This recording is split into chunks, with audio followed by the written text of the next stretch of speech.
Tigers fans, it is game day, and are you as pumped as I am because Benji Marshall and Jareen Buller just put out an absolute fire presser that we have to break down today, going over all things fuel, anger, and intensity going into this next game against the Rabbitohs. It's game day, and I am so pumped. We're going to be talking about that, plus our new possible signing, Kai Pearce-Paul, and the progression of that. But before we get into there, my name is Geordie. I'm a diehard Tigers fan, and if you wouldn't mind liking and subscribing to this channel, it helps me and the YouTube algorithm out a ton. So let's get into it. But before we do that, real quick, I do have a live stream tonight for the game against the Rabbitohs. Make sure you join that. It's a play-by-play reaction, and it's a great space for footy fans to come together and talk footy. But this is what Benji Marshall had to say going up against the Rabbitohs.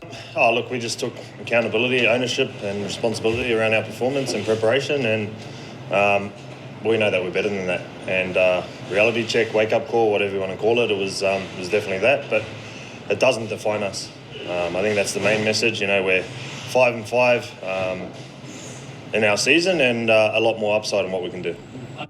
That, guys, is absolutely so correct. It does not define us. Our 64-0 loss last week against the Melbourne Storm does not define us. We are coming out. We are going to be better. We are learning. We are taking on what Benji is teaching us day after day in training. The boys are ready. They know that. They know what they have to bring tonight before our bye next week. This is a crucial game that we have to step up. We have to take names, and we have to win at the end of the day. The presser then goes on to keep asking questions, so let's keep breaking it down. So clearly you've improved from last year. How do you ensure a loss like that doesn't rattle the confidence so that you go backwards? Yeah, it's a real good question. You know, I think taking accountability for your performance is probably the biggest thing, and then not letting it impact your week, the next training week, you know, and making sure, if anything, it's probably switched us on a little bit more. I think, you know, I've seen improvements in the intensity at training, guys individually doing a bit more, so probably what we needed. We didn't really want it, but sometimes you need those things to do it. The voice.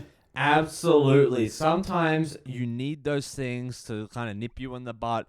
Benji could not have said that better. The way that he said that we're using that last week as fuel, we are training harder, we are being better. Like, that to me speaks volume, not only to our club and the culture he is building, but also to Benji's leadership. He's been copying a lot of flack online about him not being a great leader, and I 120% disagree with all the haters. Benji Marshall is one of the greatest, one of the best, and he knows how to lead a team. He knows how to lead men and turn boys into men, and the West Tigers is great, a great place for that. He is guiding these young men not to be great footy players, but to be great humans and to play great footy, and that to me speaks so much volume. And I believe that with his guidance and leadership, this club will keep flourishing, and with that perseverance that he talks about and the resilience that he keeps talking about this week against the Rabbitohs, tonight against the Rabbitohs, we will come out on top. We will work harder. We will be better. We won't let that happen again. So let's keep seeing what else he says.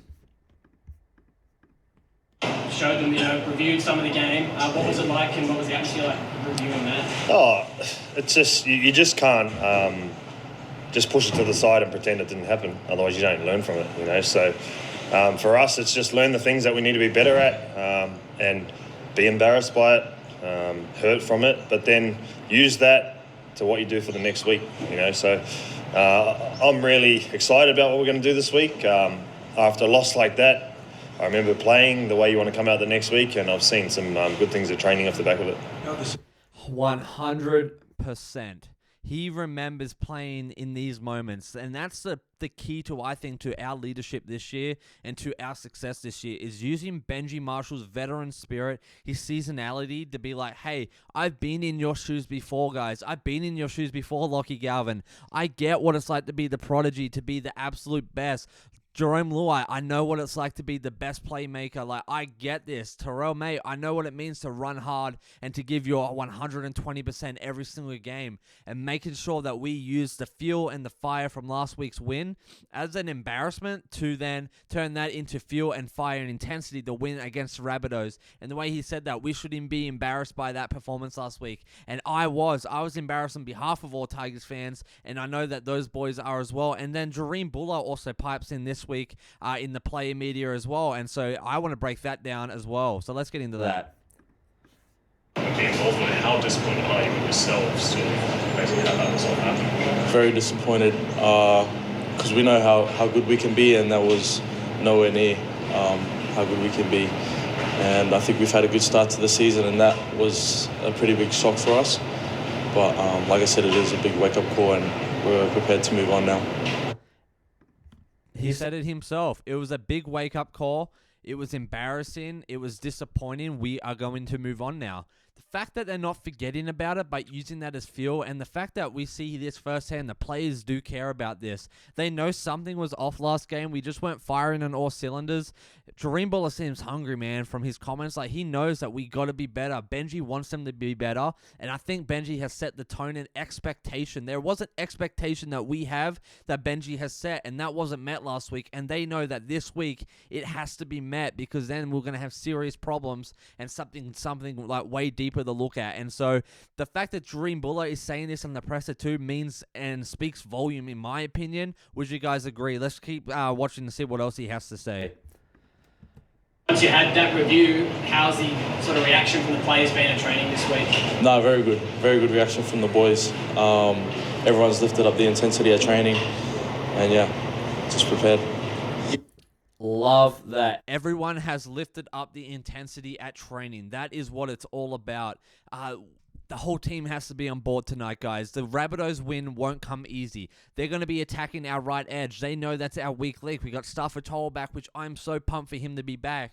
I am also so pumped to see him run at full capacity, but at the same time, I'm being realistic. He's had a serious neck injury. He's got to take it easy, but if he's feeling good enough to be back and Benji trusts him, then that's all that matters. He will be pivotal in tonight's victory. He's going to be pivotal in running gaps, creating gaps, passing it off to Charlie Staines if he's on that edge. And same thing with Adam Dewey. Our centers are going to be pivotal tonight against the Rabbitohs. Our forward pack is going to be pivotal, getting those post-contact meters, those offloads.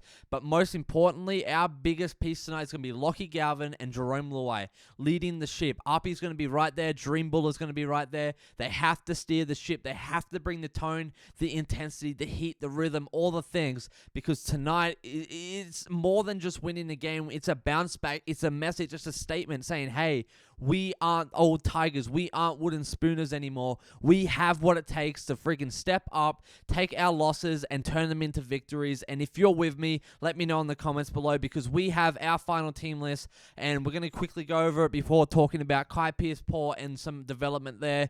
We got number 1, of course, Jahream Buller, Jahream Big Baby. 2, Tito Taruva. 3, Adam Dewey. 4, Stafford, our keys in the instrumental parts tonight, in our links out there on our edges, especially on that right-hand side. Lockie Galvin in at 6 and Jerome 7, with Charlie Staines on the wing at 5. Big part tonight is going to be Lockie Galvin controlling his side, especially that right side. Latrell Mitchell is going to run it up so hard. I just know that they are.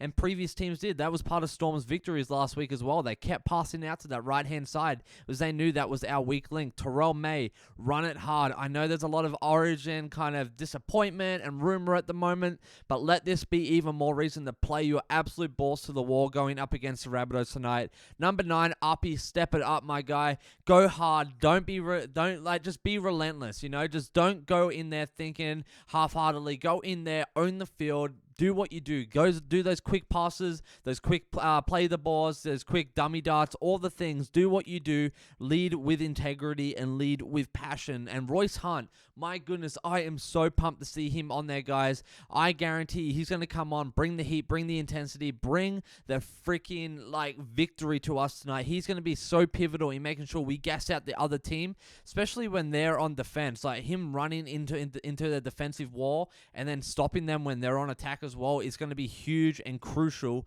to making sure that they become complacent and get in their mind about the game, and then that's where we can take over. But we got to own it. We got to have that mentality. We are winners, guys. And Samuel Afanu, Alex Seyfarth, and Alex Twal, our 3 powerhouses that are just always making tackles, are always running lines and making sure that we keep that going. Seyfarth, throwing out some dummies, run left, right. Don't just run straight, man. You got this. Alex Twile, keep doing what you're doing. Run hard all the time. Defensively, stop them all the time. You've only missed like 2 or 3 tackles this season thus far, and that to me speaks volume. Then we got Brent Naden at 14, Tony Sucker at 15 coming in. Going our front row. Brent Naden's most likely going to be replacing someone like Stafatoa if he has to come out. Adam Dewey, Staines, or Taruva if they have to come out. Jack Bird's kind of a master of all trades. He is a jack of all trades. He's going to be everywhere all over the field tonight, but I can definitely see him stepping in for Api Korosai for sure. And then Sion Fanu is going to be an absolute workhorse as well. See him in our front second row, and if we needed, could see him in the center as well. But overall, super, super pumped for tonight. My final score prediction is going to be close. It is going to be a 24-26 win our way.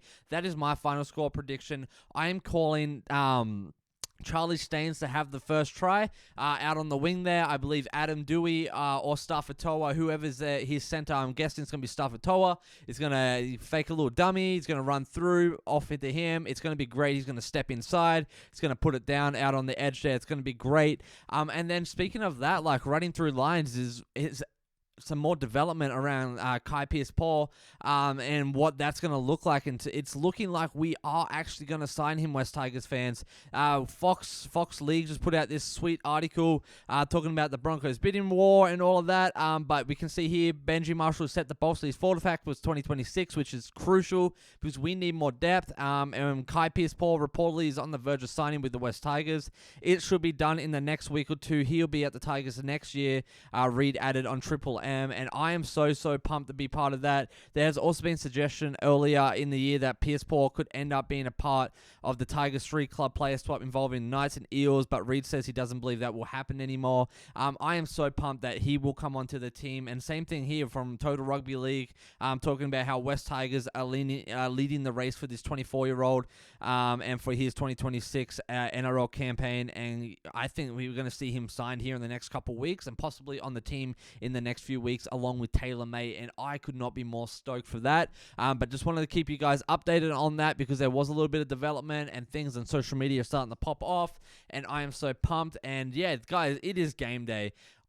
All freaking efforts are going towards the live stream tonight, so make sure you're on that because that is going to be our hub tonight to talk footy, to talk West Tigers. I'm break it down. We all chat. It's going to be great, so make sure you stick around for that. Hit notify me in the live panel, and again, it's a great freaking day to be a Tigers fan. I am so giddy right now because I love game day. I know these boys are going to come out. They're going to be intense. Let me know your thoughts in the comments on who you think the first try scorer is going to be, your final score prediction, and where we will have to make sure we put a lot of focus and energy into.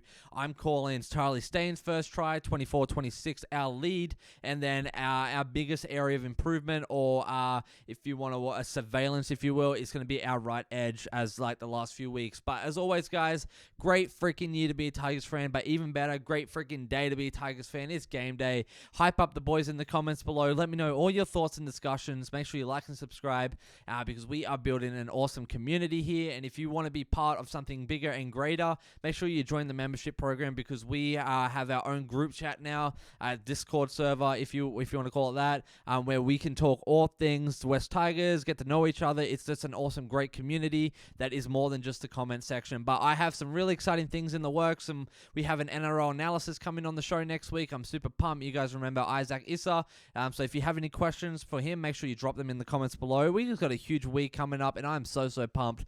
But I will see you guys on the live stream tonight. Be there or be square. You don't want to miss this because it is going to be awesome. So much energy, and we can feel all the feels together and ride the high together, baby. So as always, take it easy. You guys are legends. Take care of yourself most importantly, and I'll see you tonight on the live stream.